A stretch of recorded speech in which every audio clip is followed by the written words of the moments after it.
are my friends. Come along with me, see how the story ends. Hey, welcome back to another episode of Professional Hippies. We missed you. This week, I'm so excited to have on an expert because if you guys listen to us, you know we are far from it. Hopefully you enjoyed last week's episode. If you didn't have a chance to check that out, that's going to be a bit more in, the strict business realm. Not that this episode should disappoint. Here we have a mycologist on. Hamilton, what was the framing that you just used? You went from a mushroom nerd to an entrepreneur? Is that what Yeah, you just pretty much. We went Sorry. from being like a full-on mushroom geek to being an entrepreneur. Yeah. Cool, man. So a little bit of a teaser, and I do want to give you a formal introduction. I love the bio that you sent over, and it's so deep and steeped in, I think, a creative spirit, but also speaks to your entrepreneur and philanthropic activities. I mean, so if you're someone that is interested in mycology, I think this is the episode that you definitely would want to tune into. Some of the points, I mean, I could miss so many here, but Hamilton has been involved in mycology as a filmmaker. One of the things that stood out to me is actively involved in Telluride. Am I saying that right? The Mushroom Festival? Mm-hmm. That's Yeah, right. so big shout out also to Of the Trees. I'm sorry I can't go to that or Telluride.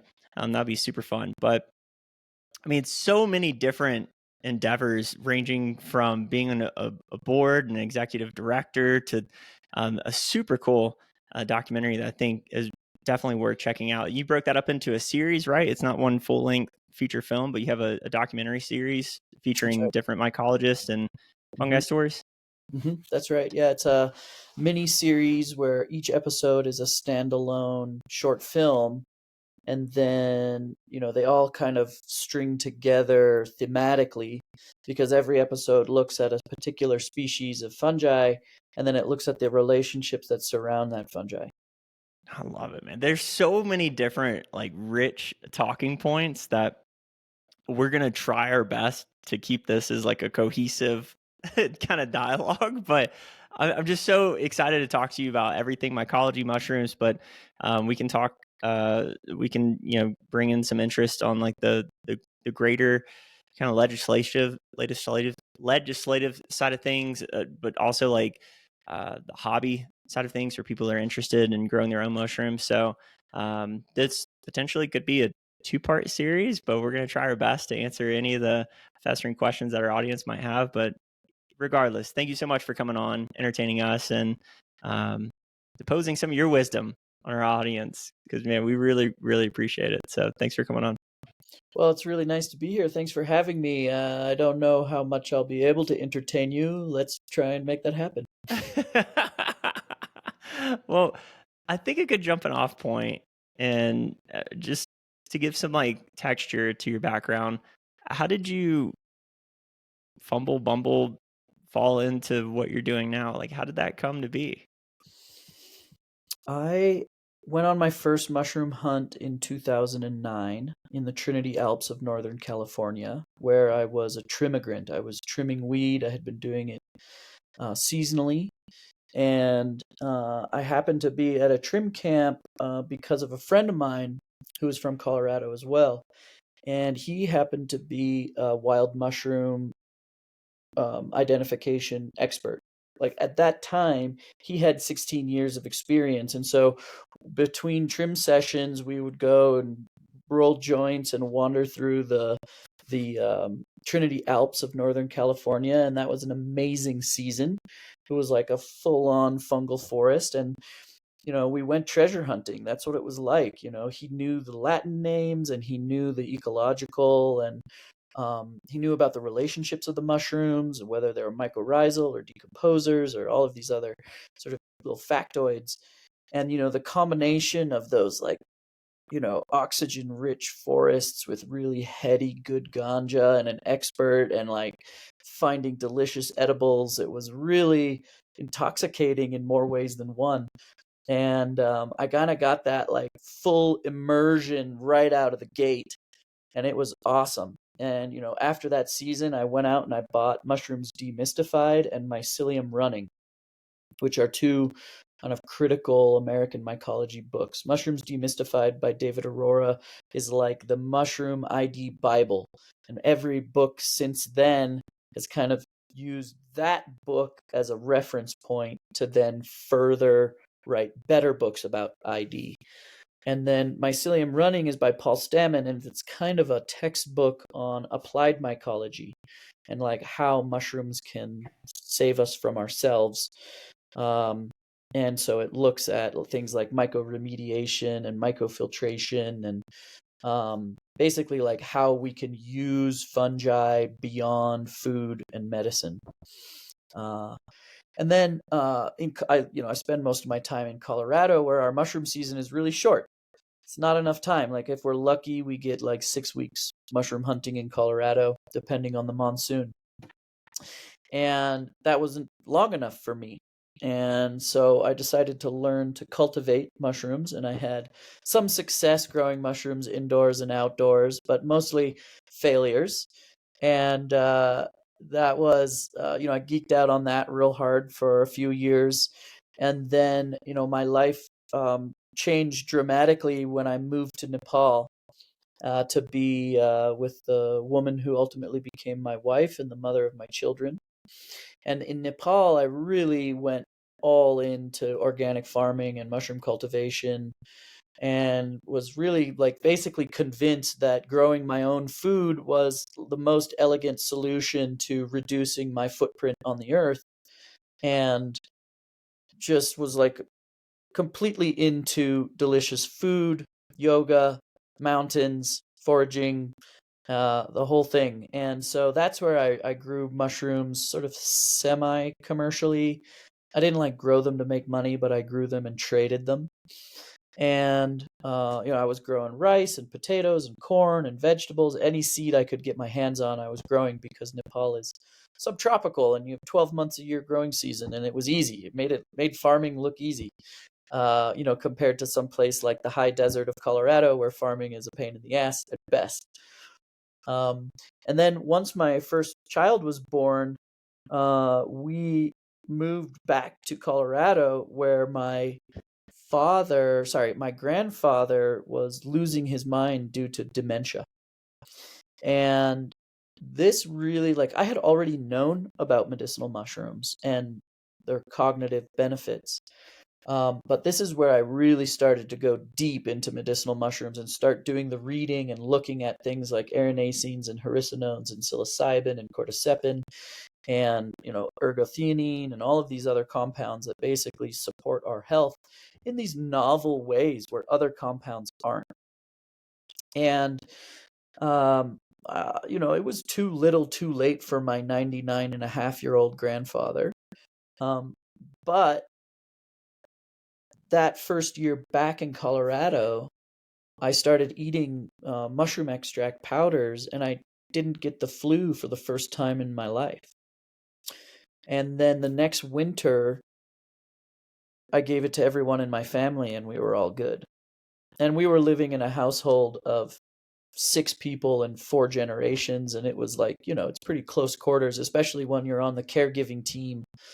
When you're taking care of someone that intimately, there's a lot of close contact and human fluids.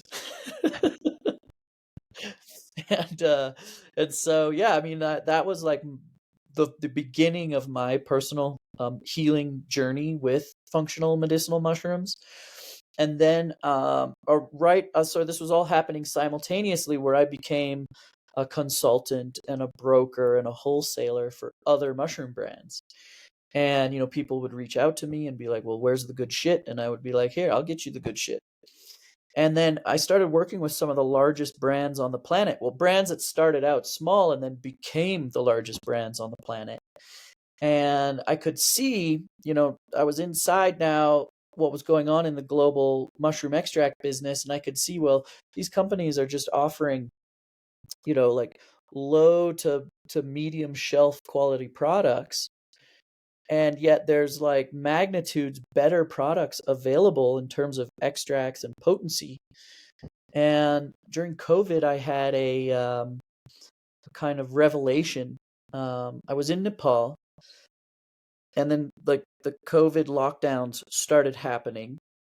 And I literally got on one of the last planes leaving Nepal back to the US, back to Colorado, and went directly to quarantine into a trailer in my friend's yard. And I started working on a film project that I had basically neglected for 7 years. And I was like, well, this is my time to get creative and do some editing. And so I sort of brought this, unearthed this old project and finished it. And it was about Ophiocordyceps sinensis, which is very famous medicinal mushroom. It's kind of like the Himalayan Viagra, quote unquote. And it's highly prized in Chinese medicine and in the Chinese markets. And it's incredibly expensive, like $25,000-$30,000 a kilo for this stuff. And that's what my film was about, because I got to go hunting in Nepal for this mushroom with my brother-in-law. Anyhow, I got to make this film. It was deeply creatively satisfying, and I realized all I really wanted to do was make movies about mushrooms. After spending a career in film making and video production, making other people's films, I was like, this is my jam here. I get to combine my passions of mycology with my passions for storytelling. And it was like getting the message from the mycelium, where it was like, this is it. Like, this is what I need to do. And I had this idea to basically like launch a direct to consumer mushroom brand that was the best mushrooms available on the market, and then use that to finance my films about mushrooms. And if I did it properly, then the films would help drive sales. And the more mushrooms I could sell, the more movies I could make. But these films, they're not commercials. They're like human interest piece or mushroom interest pieces. They tell stories and explore emotional arcs and the human experience. But under the banner of Hamilton's mushrooms. And so what I did basically was I adopted the model that mountain film and adventure film have been doing for the last, 10 to 15 years or so. That's another story. But basically, like, imagine like Patagonia or North Face or, Petzl or one of these other like big, adventure brands. Basically, what they do is they get an athlete and they send the athlete on an expedition, and it's this cool adventure story about climbing Everest or whatever, doing a first descent on a river or whatever the case may be, but it's under the banner of North Face or Patagonia or whatever. And so I just adopted that model and applied it to mycologists and mycology and put everything under my mushroom company banner. And so I found myself basically having to learn how to be a businessman, when all I really want to do is wander around the forest looking at the floor. First off, I thought you were definitely going to go the naked and afraid route, but that's okay. Oh, I love doing survival and bushcraft. I'm by no means an expert, but like I will actively go out, with only my knife, my water bottle, and a tarp in order to have those kinds of foraging and bushcraft and survival scenarios. I don't do it nearly as often as I like, but I really enjoy being naked and afraid. Mm-hmm. Oh, yeah. Oh, yeah. I think it's interesting, too, that you said as well, like, I wanted to do this, but I found myself being a businessman, right? I feel like that's kind of the epitome of all professional hippies, that when they get into this world and they want to spread their message, is you find yourself, like you're saying, I have to do this to fund spreading the message. And in order to do that, I have to kind of turn towards business while also maintaining what the message I'm trying to spread is. And that's a really slippery slope these days. I mean, this whole like side hustle, monetizing your passion thing is really kind of gnarly. I mean, when it's so easy to destroy the thing you love when you monetize it.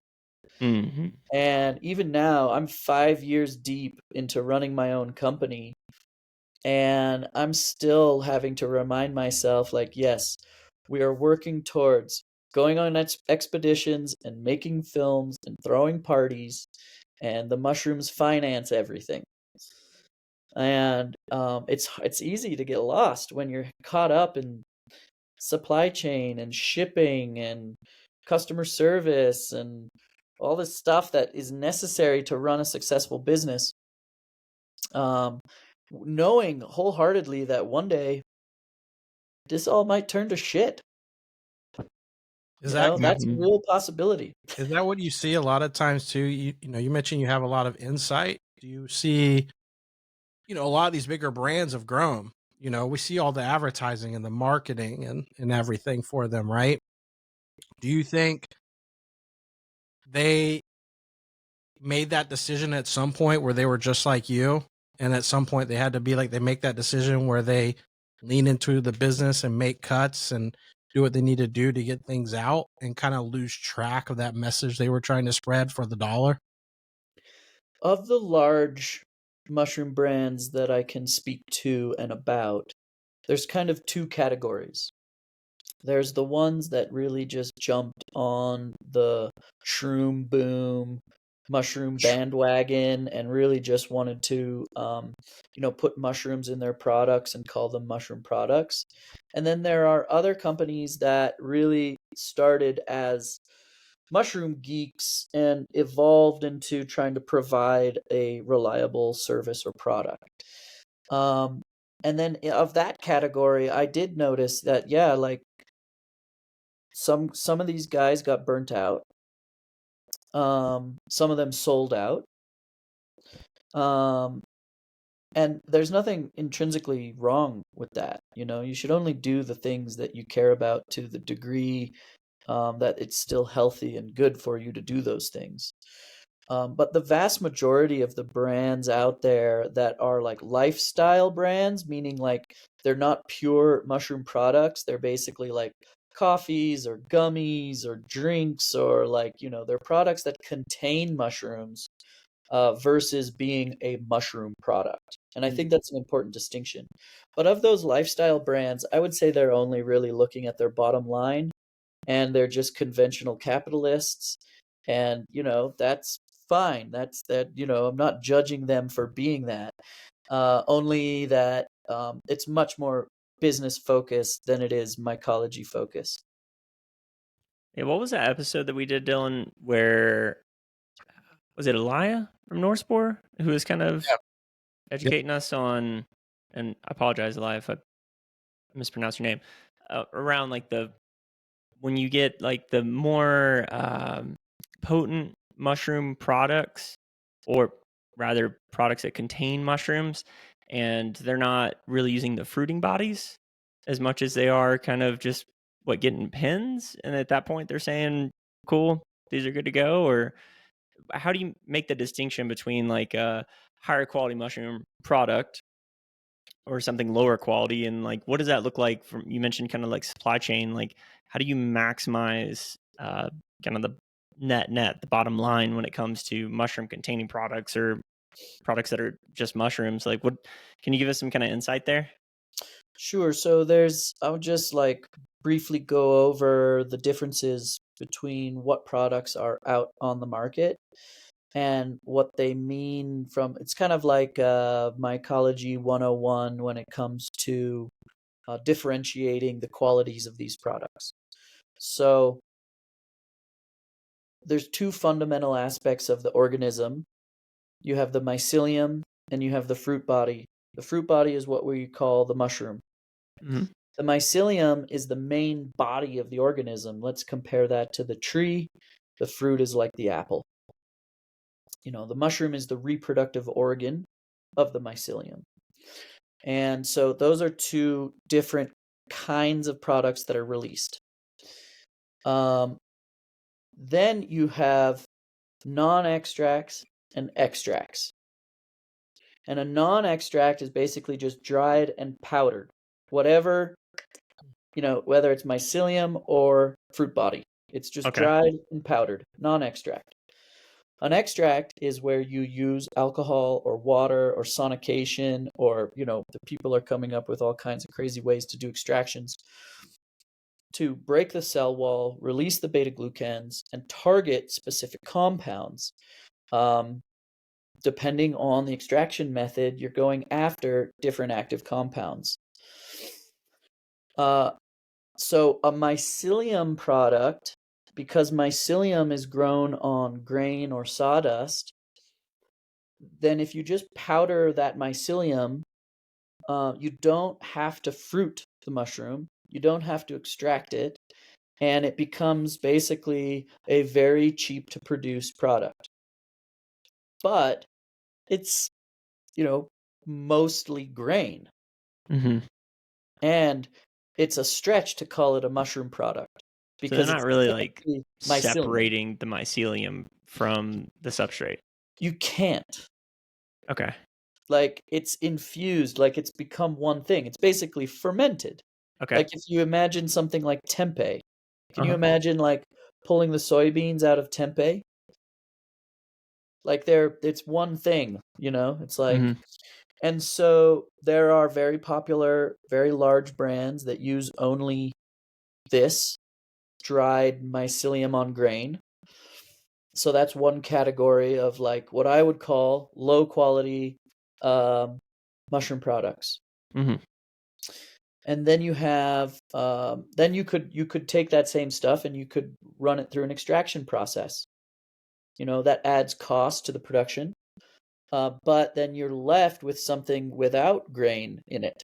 You Mhm. can do a mycelium extract, and there are very efficacious products that are done on extractions of mycelium, like polysaccharide peptide and polysaccharide crestin, which are extracts of turkey tail mycelium. Also, you don't need grain to grow out mycelium. You can grow it in a liquid culture and have pure mycelium in a liquid matrix. And there are brands out there that are experimenting with this. I don't know if anyone's come to market yet with a pure mycelium product. I know one company that has, based out of Utah.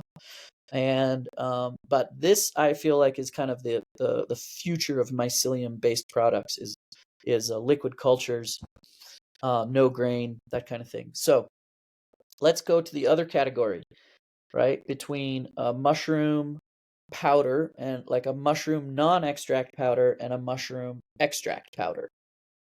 So where you're using just the fruit body.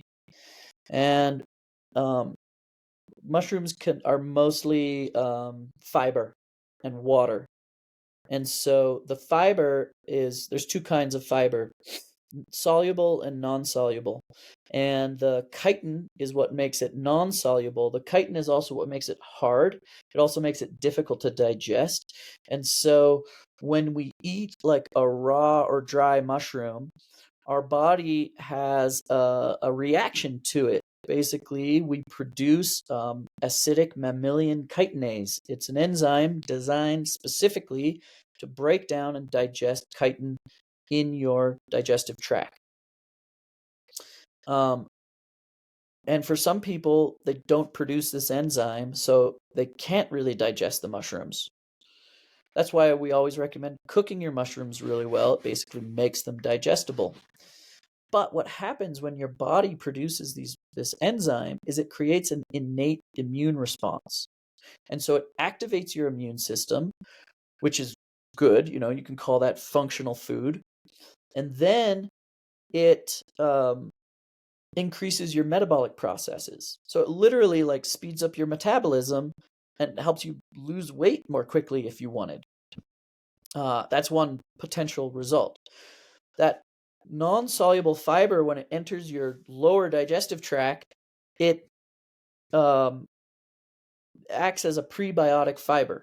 And so it feeds the good bacteria in our lower digestive tract, which helps all these other processes in our body and basically improves the quality of your elimination. It improves the quality of your gut microbiome. So these are all real good benefits to eating raw mushrooms, but not everyone can do it. And so that takes us to the next category, which is the extraction. And so if you take that dried mushroom powder and pressure cook it for 2 hours, then you've broken the chitinous cell wall you've released the beta-glucans, which are the soluble fibers. And then you can absorb those into your bloodstream, and those are anti-inflammatory and immunomodulating and anti-cancer and so many other things. Like, that's really where the gold is when it comes to mushrooms and their medicinal benefits. And so these are all different categories of product that exist on the market. And the more processing you do, the more expensive those products become. Now, here's where it gets tricky for most people. The global mushroom industry is dominated by China. They've been into it literally thousands of years longer than we have. Mm-hmm. They grow 50 different species commercially all the time. We grow 5 or 6 max commercially. And it's primarily dominated by the white button mushroom, Agaricus bisporus, which everyone's familiar with. It's the one in the grocery store. It's funny. I wrote that down to ask you about that guy. Yeah, that's the same one as the crimini and the portobello. It's all the same species, just harvested at different times and grown with different amounts of nitrogen. Okay, so where was I? What was I talking about? I think you were just about to cover extracts versus Okay. non. So the global mushroom industry is dominated by China. They have enormous amount of infrastructure. They produce 90% of the global mushrooms. They consume 85% of those mushrooms, and we just cannot compete with that history, that culture, and that infrastructure that's been well established for a long time. Did you say So they mushrooms create 90% of it and they consume 85% of that? Yes. Wow. Okay. They're on that mushroom game, dog. Exactly. I mean, getting your mushrooms from China is like getting your olive oil from the Mediterranean. Yeah. And like that's a hot take for some I people. do want made in China. That's what I want. China. When it comes to mushrooms, yeah. Wow. I Wow. mean, Okay. also iPhones.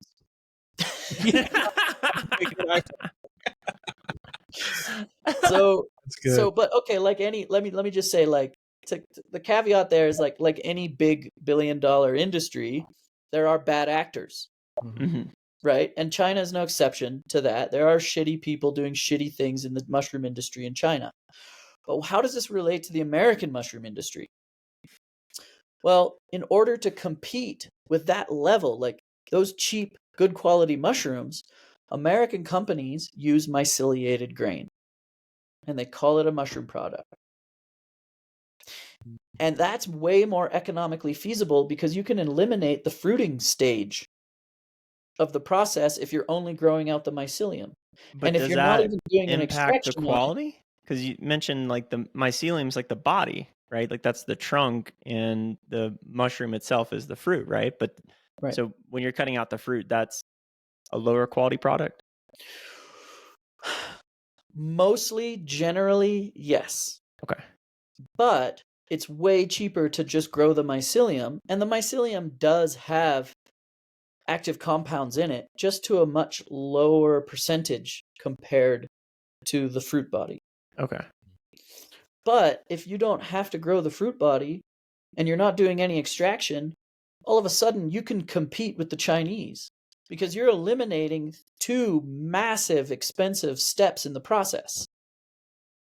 And so the other thing that American companies do is they, rather than producing an extract powder, which requires enormous amounts of raw material, they just make the alcohol extraction and deliver the product in the alcohol, and that's what we call a tincture. And here's another hot take. Most people won't admit that alcohol is a filler. If you buy a tincture, that alcohol, that 1 ounce bottle, might contain maybe 1 gram of mushroom solids, and the rest is alcohol. Never even thought of that. I mean, this is like, nobody wants to talk about this shit Mm-hmm. because there's no viable way to get around it in the US. And I know lots of people that run successful companies selling tinctures, doing very well. But try explaining that to the consumer, saying, oh, you could get 100 grams of extract powder, or you could for $40, or you could get one bottle, which might be 1 gram for $40. And to the consumer, the bottle seems like the better option. It looks better as far as marketing. Sure, it's all super that. convenient. Yeah. You can carry it in your pocket. You can eat it anytime. There's all kinds of benefits to using tinctures, but it depends. Like where tinctures really shine is when it depends on the compounds you're going after. Like you don't need an extract powder of psilocybe. You could put that psilocybe in a tincture and have plenty in a tincture bottle because that compound is psychoactive. It's an alkaloid. It can be carried in liquid form, and it doesn't have to be highly concentrated. Same with something like Amanita muscaria and muscimol.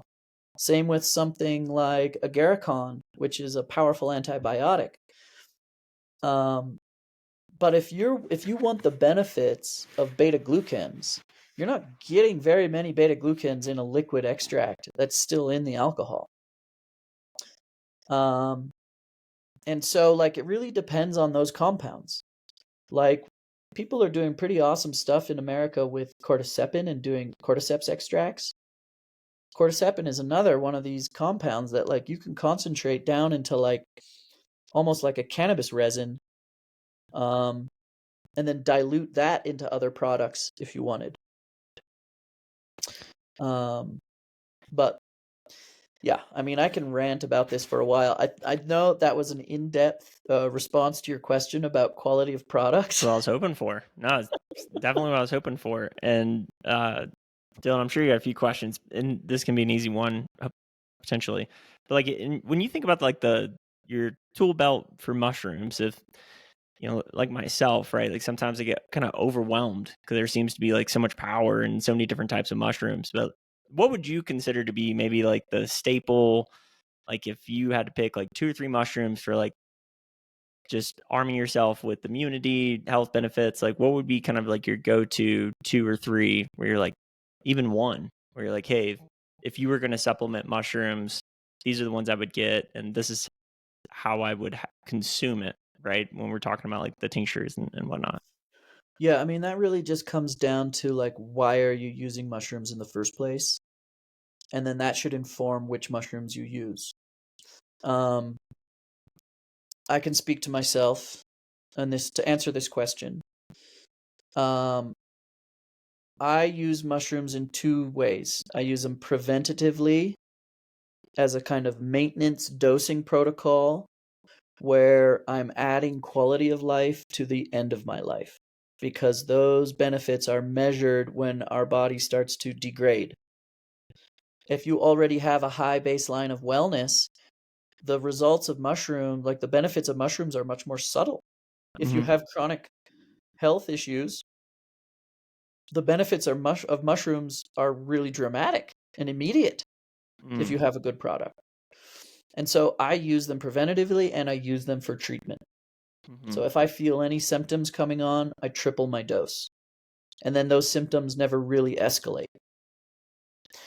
But to get right to your point, gun to my head, I would use Cordyceps militaris in the morning as an extract powder with a concentration of high cordycepin. Cordycepin is a novel compound. It's similar to ATP. It's an analog to adenosine triphosphate. And so it feeds our mitochondria, which fuels our cells. And when our cells are healthy, our bodies work better. And that manifests as like increasing oxygen uptake in the blood, increasing VO2 max, increasing vitality, virility, all the things that a 40-something young man such as myself can benefit from. So cordyceps, love it. It's the one I take the most. The second would be reishi. Reishi is kind of like, it's heart medicine, it's blood medicine, it's liver medicine. It works in mysterious ways. It's very well researched. It has something like 450 different polysaccharides. It's got like, I don't know, 20 or 30 different terpenoids. There's just a lot going on with reishi, and it's the one that, like, I feel like it's doing the heavy lifting for all of my general wellness, but also for like immediate acute treatment. And so I use reishi every night to go to bed. It's a GABA agonist, chills me out, plugs into my parasympathetic nervous system, and it encourages my rest and digest mode. And so those two, cordyceps in the morning, reishi in the evening, that's like my power duo, my the great Shiva Shakti of mushroom medicine. But again, every species has novel compounds that you won't get from other species. So how can you pick just two?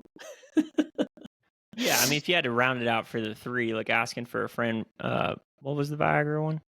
No, I'm just Yeah. kidding. Oh, for real though, Cordyceps militaris is a great virility medicine. It's really me. My wife can attest to that for sure. I alternate between an extract and a non-extract. And I might go, a week or two using an extract, and then feel sort of acclimatized or tolerant to the effects, and then I switch to the non-extract powder, and I get all those benefits back again. It's like starting fresh. But the third one I would probably go with is lion's mane. Again, for those novel compounds. Oyster mushroom, again, is sort of up there in terms of like helping me regulate my blood sugar, my cholesterol, and like all of these mushrooms are anti-cancer. So the more you eat, just the healthier you'll be. Ergothioneine is contained in most mushrooms. It's in highest quantities in mushrooms like oyster, the yellow oyster in particular. And this is like the most powerful antioxidant. We can't produce our own ergothioneine.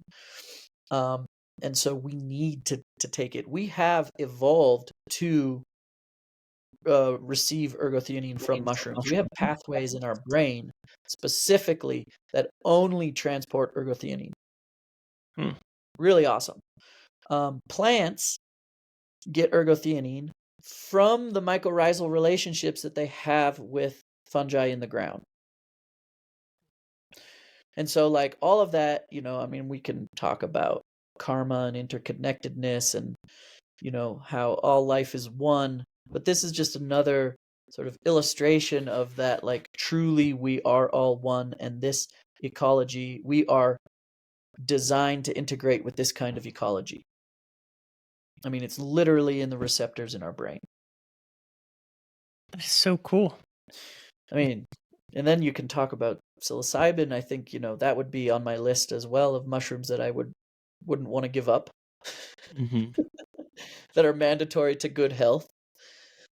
Creating neurogenesis, neuroplasticity, the therapy that we get from blasting off and then rolling around with our face in the forest duff and sniffing all those forest terpenes and coming out a more empathetic human, a better husband, a better father. I mean, all I need is 2 macro doses a year and I'm a better human. It's funny. I was talking to someone about that the other day. Grabbing the spirit stick, as Paul would say, like once a quarter. I'm good for that. I mean, really, I'm kind of overdue too, but yeah, it's just it's springtime, baby. It's a good reset. It's a cleansing. Dylan, I've been kind of dominating the questions here. You got anything burning, or I got a few more? Yeah, one of the things I wanted to ask is, it seems like you have internationally, you have a lot of experience on just an insight over there. I didn't know that about China. That was surprising to me.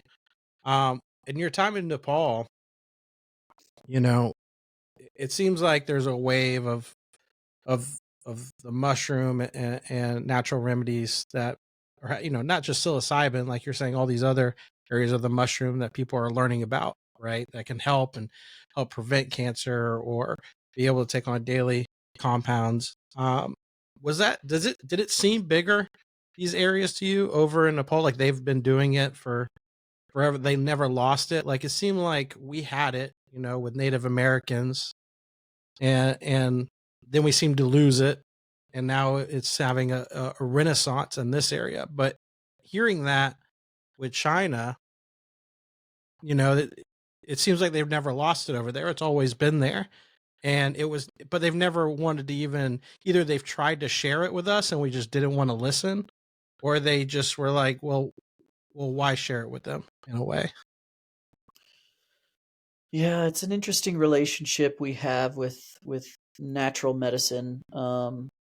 It's evolved over the years. I mean, if you look at traditional Chinese medicine, it's been around for, I don't know when the Chinese Materia Medica was written, 2,500, 3,000 years ago. I mean, don't quote me on that. I looked it up one time. I can't remember, but it's been a long time that they've been recording natural medicine use and recipes.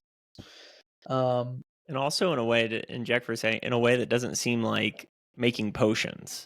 It seemed much more like connected to like the actual outcome versus alchemy of Right. medicines. Right. Yeah. And it wasn't trying to figure it out. It was like, nope, this is what that's for. Here you go. Yeah. Boom. Yeah. And so if you look at American indigenous use, Central, South American indigenous plant medicine, they learned how to mix plants because the mushroom told them how. Mm-hmm. This is well documented. Like, how did we figure out this recipe for this medicine? Oh, the plants told me. The mushroom told me. This is not like woo-woo, whatever, faith healing. This is direct transmission, downloads from these other entities, and practically applying them to the material world. When you're speaking to entities, you're talking about like in the collective consciousness of mycelium. I'm talking about animism, that all things are alive, that the tree is a living entity, the rock is a living entity, the mushroom is a living entity, the river is a living entity, the mountain.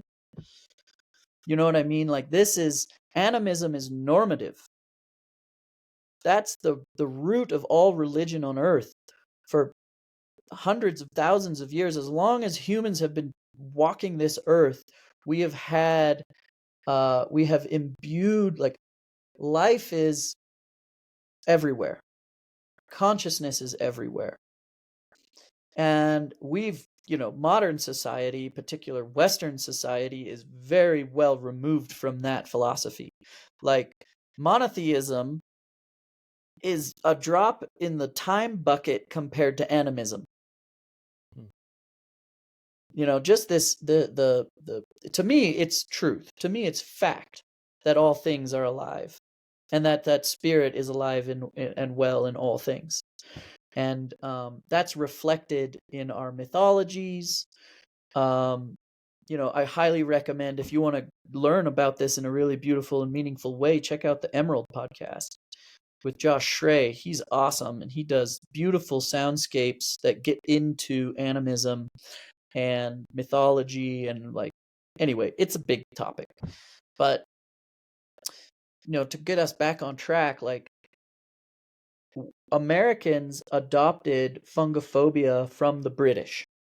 We brought that over the Atlantic to the New World, where like toadstools are here today, gone tomorrow. You can't trust them. They're associated with death and rot and decay, and you find them in the darkest, wettest, scariest parts of the forest. And that basically set the tone for the New World's relationship with mushrooms. What's a toadstool? Toadstools, yeah. What is that? That's just another name for a mushroom. Okay. It's like, Toadstool from Mario is picking up what you're putting down. This. Gotcha.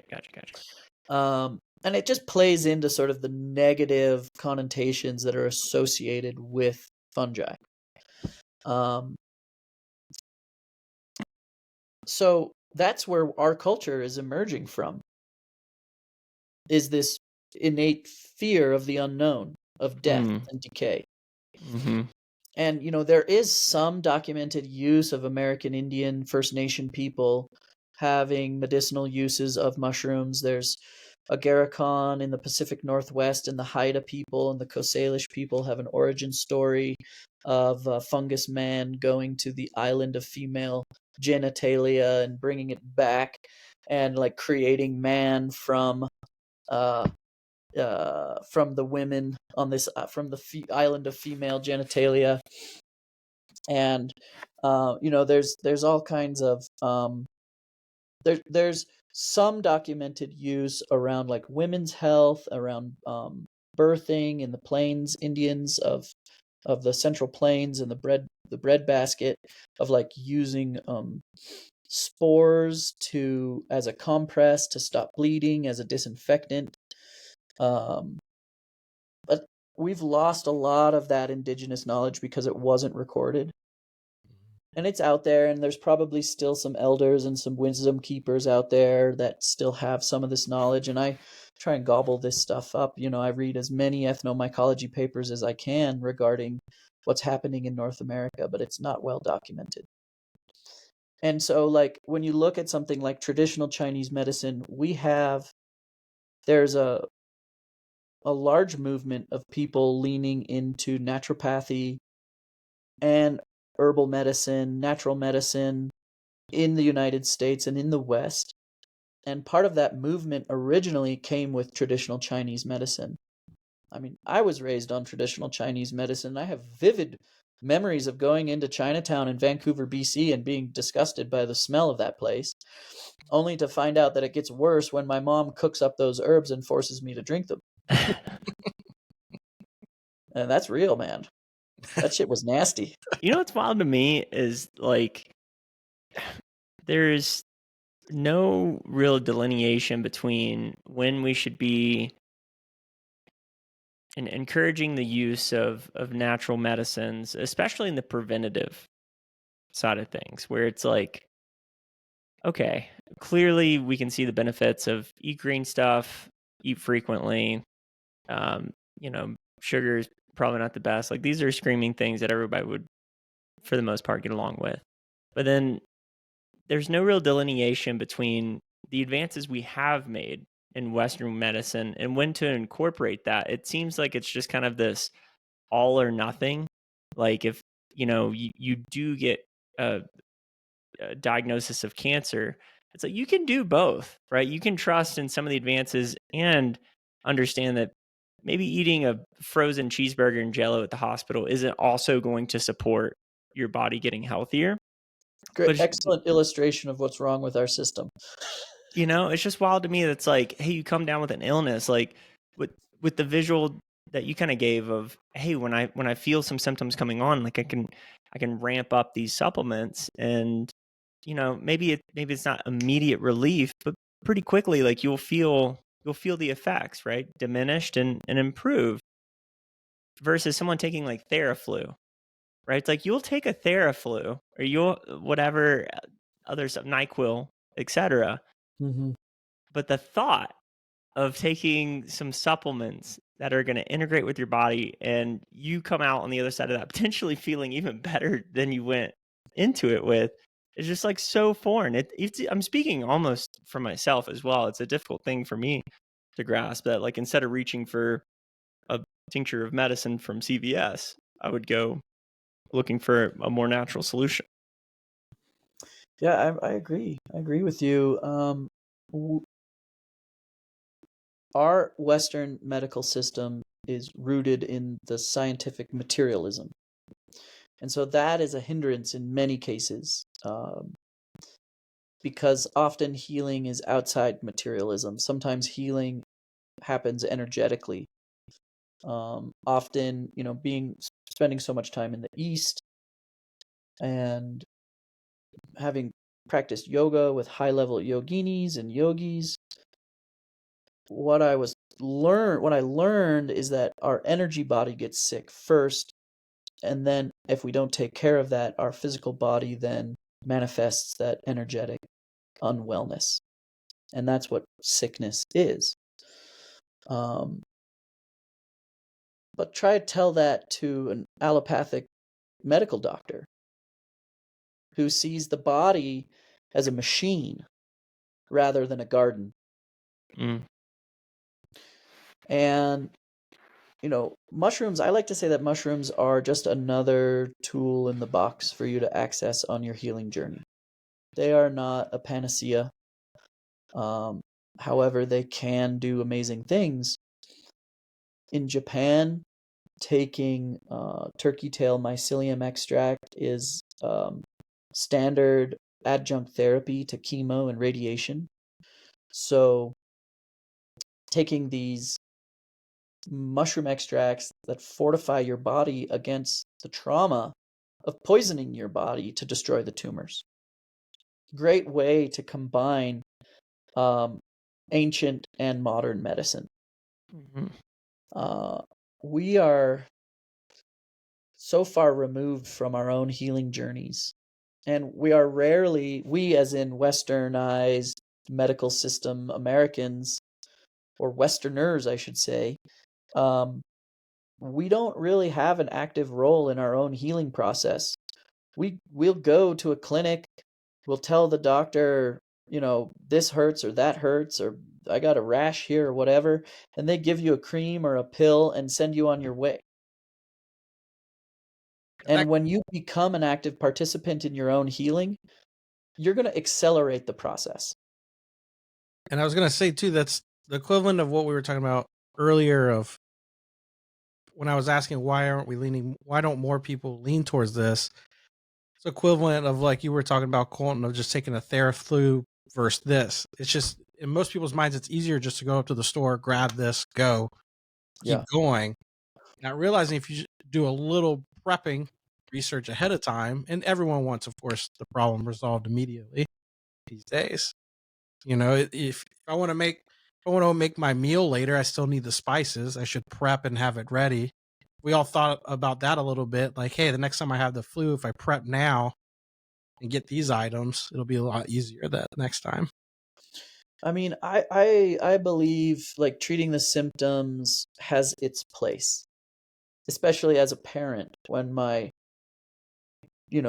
daughter or my son can't sleep because of a cough or a sore throat, like taking a little bit of that dextromorphan goes a long way to sleep.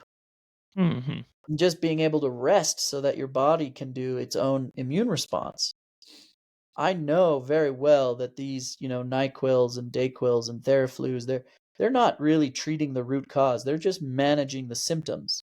But there's a place for that. It's just you can't rely on them to actually fix anything. Mm-hmm. But like convenience is part of the problem.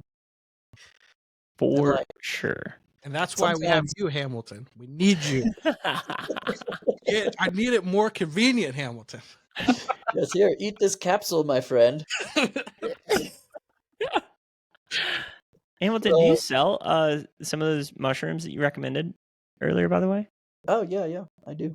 Okay, cool. Yeah, I'll definitely be picking some of those up because I mean, I think that's part of the other problem is, one, like maybe the PR campaign that mushrooms have had, like you mentioned earlier, but just a lack of knowledge, right? Like it's weird that we live in a world now that I was talking to my wife. I don't remember what we were looking at, where I was educating her about monocropping and stripping of soils, how fertilizers play a role in that and whatnot. It's weird that we live in a world now where even if you were to eat a healthy diet, right, like steeped in vegetables and grass-fed proteins and whatever, that the vegetables themselves don't have nearly the amount of nutrients. If you were to just dump some manure in your backyard and grow the vegetables yourself, I mean, it's a night and day difference, the type of nutrients that you're going to get from those guys. So it's almost like at this point too, it's kind of ironic that even by being healthy, still need to supplement on top of that healthy diet to really get the benefits that maybe like our grandparents would have gotten from their victory gardens and some of the vegetables that were grown then. Yeah, that's a really sad state of affairs for our soils. Monocropping is definitely ruining things. The fungi, like using compost teas and inoculating soils, is a really great start to healing those soils. Food does have less nutrients now than it did before because it draws from the soil, like you said. That's a real situation, and it's sad. But supplementing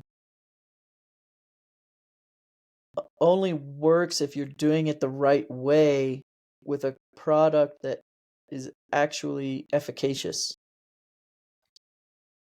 And like every vitamin, every mineral, and its bioavailability and how well we absorb it changes according to how it's taken, how it's processed.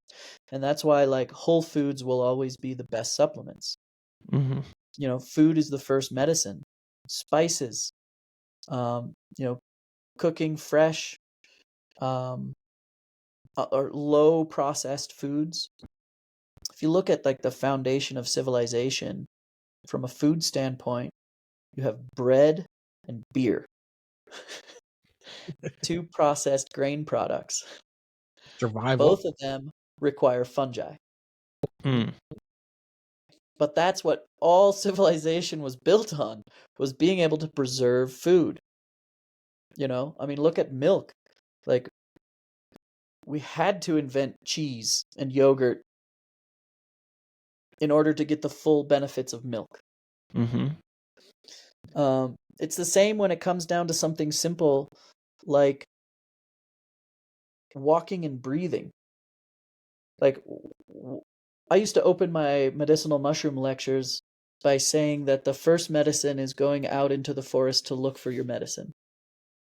Because you are walking and breathing, and you're out there being an active participant in your own healing process. And that's deeply meaningful and beneficial to your body. But, you know, these days we'll drive to the local grocery store to pick up our Theraflu. It's just easier, man. It's just easier, man. It's raining outside, you know. I don't want to. I don't even know what the medicinal plant looks like. You want me to Imagine eat calling it? Papa John's. Can I get a large pepperoni and you got some cordyceps you could throw on that, maybe? Yeah. It's on top for me. Yeah. You might be onto something there, like fast functional food delivery service. Psilocybin. Call an oyster bar and they're like, "What? What do you mean? We're sending you oysters?" Like, no, like, no, man. I'm looking for the slimy slug looking thing. It's like, I'm sorry, sir. This is an oyster bar. We only sell mushrooms. Slimy. We don't got the slug. Do you prefer foraging on the west coast of the U.S. or the east coast of the U.S.? Oh, probably the West Coast. Wow, surprising. All right, just because I've been in the Appalachian Mountains and see the chaos of fungi Yeah. there. I dream about going to the East Coast to forage. I haven't spent very much time on the East Coast, and the biodiversity is enormous. And I chose the West Coast because I'm just more familiar with the species out there. But you have like east and west side of the continent, extreme biodiversity. And by the time you get to the middle in Colorado and the Rocky Mountains, that biodiversity comes way down. We have a great mushroom season here.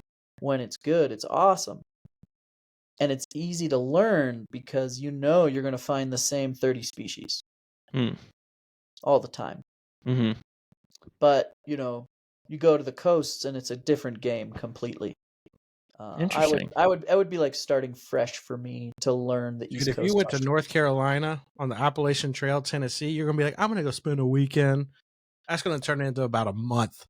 Yeah, Yeah, I It's like a promise. scene out of Lion King when they roll the log over with the bugs, but it's all mushrooms. yes. It is wild what you could come across there. I mean, my retirement, and probably my early retirement, I should say, definitely looks like chasing the rain around the world and going from one mushroom season to another, over and over and over again. That's kind of my dream scenario when my kids leave the house. Doesn't sound like a bad way to ride off in the sunset, I'll tell you. No Ukulele way, season, yeah. chasing mushrooms. I Looks just want to walk around and eat delicious things, That is awesome. Yeah, man. Well, out of respect for your time, I mean, again, we only kind of scratch the surface of like, holy shit. We have some guests on that are like experts or, like walk the talk, but like, I was trying to like grasp up, like, I kind of know that word. Okay. Well, now that's what that means. Like, I just appreciate just the amount of information. It's like, there's so many threads we could pull at, but in case we missed anything, I mean, Yeah, it's a lot, man. was there something that you feel like you would want to leave our audience with, or something we didn't ask about that you'd want to touch on? Oh man, I mean, I spend most of my time educating people about all this stuff so that they understand the differences in mushroom products and how to be an informed consumer. Um, I'm hoping that through myco-literacy, we elevate the entire mushroom industry. That the critical component missing for us is really understanding these nuances. But it's incredibly complex. Mm-hmm. We've been talking for an hour. Like you said, we scratched the surface. We could talk for another 2 hours and still not get into all the nitty-gritty things. And so I just really appreciate you guys platforming me to help, spread the myco-literacy and to educate. And, for those of you out there that want to learn more about what I do, you can check out my website, hamiltonsmushrooms.com. And I'm on all the socials all the time, All the unfortunately. things. And the important thing is that first you understand that mushrooms aren't going away. It's not some trend. The sooner you integrate them into your life, the better. The more you eat on a weekly basis, the longer you'll live, literally. And just make friends with fungi. That's all I can say. You know what I love about mushrooms? And just that statement piece alone? They'll get you one way or another. You can eat them now or they'll eat you later. Amen. You know it, man. That's right. I love that. Yeah, we're all going to the same place. Tell you The what, clubhouse pile. you can get them and they'll get you. No, man, I love your platform and sincerely thank you for coming on. If there's, by the way, speaking to the audience, if there's stuff we didn't ask about, I know we've had on different experts, but sincerely, if you're open to him, I mean, this is something where I feel like, yeah, there's a lot of different topics that maybe we didn't even have a chance to touch. And if you'd be willing to come on, sometime in the future, holy cow, this was incredible. So I really, really appreciate your time. And I know I'll be picking up some different mushrooms. I might hit you up on the side, might send you a DM, make sure I'm getting the right things. But if you guys want direct links to any of his socials, his website, that'll be in the show notes. And other than that, hey, we love you guys and we'll see you next week. Peace.